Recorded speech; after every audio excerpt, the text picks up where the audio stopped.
Hello বন্ধুরা, আমার channel garden tips and ট্রিক্সে আপনাদের সবাইকে স্বাগত। আজকে তোমাদের সাথে আমি কিছু শেয়ার করব বিষয় নিয়ে, যেটা হলো গাছ লাগানো নিয়ে।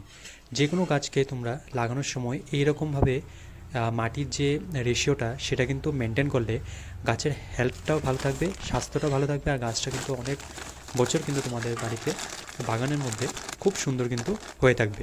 তো আমি এখানে দেখছো, এখানে আমি কিছু মিক্সচার মাটির জন্য তৈরি করছি। আর যে গাছটা আমি লাগাচ্ছি সেটা হলো একটা হলো গন্ধরাজের গাছ।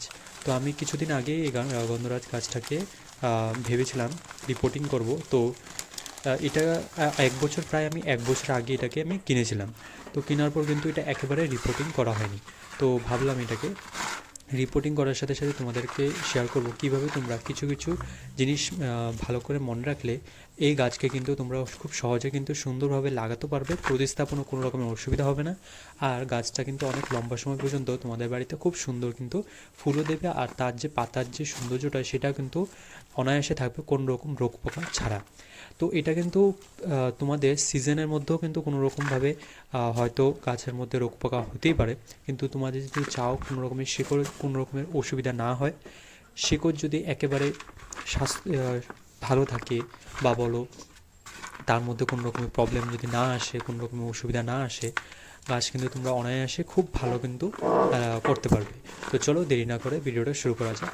তো তোমরা যদি আমার চ্যানেলে নতুন হয়ে থাকো তো অবশ্যই চ্যানেলকে লাইক, শেয়ার আর সাবস্ক্রাইব করে পাশে থেকো, আর ফলো করতে ভুলবে না। তাহলে কিন্তু অনেক এমন বাগান রিলেটেড কিন্তু আমি অনেক রকমের ভিডিও তোমাদের সাথে শেয়ার করতেও অনুপ্রেরণা পাবো।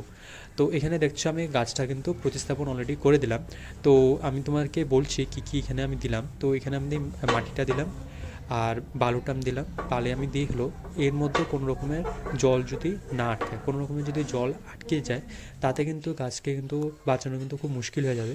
কারণ মাটির মধ্যে কিন্তু অনেক সময় হয়ে থাকে কি, মাটিটা কোনো সময় টাইট হয়ে থাকে বা অনেকটা শক্ত হয়ে থাকে, সে কারণে কিন্তু জলটা কিন্তু অনেক সময় পর্যন্ত দাঁড়ালে কী হবে, এর মধ্যে যে শিকড়গুলি আছে সেটা কিন্তু অনেক পরিমাণে কিন্তু জল নিয়ে নেবে, আর গাছ কিন্তু সেটাকে মেনটেন না করার কারণে ওভার হাইড্রেশন যেটাকে আমরা বলি, তার কারণে কিন্তু গাছটা মরেও যেতে পারে। তো সেই জন্য আমি বালিটা নিলাম।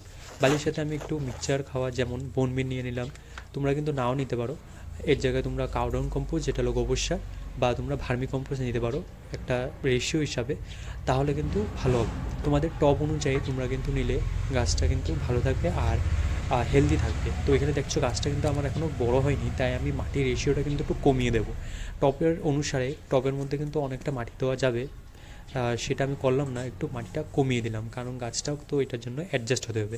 তো ছোটো ছোটো জিনিসগুলো কিন্তু ফলো করলে গাছ কিন্তু অনেক ভালো থাকবে, সুস্থ থাকবে, এবং অনেক সময় পর্যন্ত কিন্তু তোমাদের বাগানে এমনই কিন্তু সৌন্দর্য বজায় রাখবে। তো কেমন লাগলো ভিডিওটা অবশ্যই কিন্তু কমেন্টে জানাবেন। সবাইকে অসংখ্য অসংখ্য ধন্যবাদ।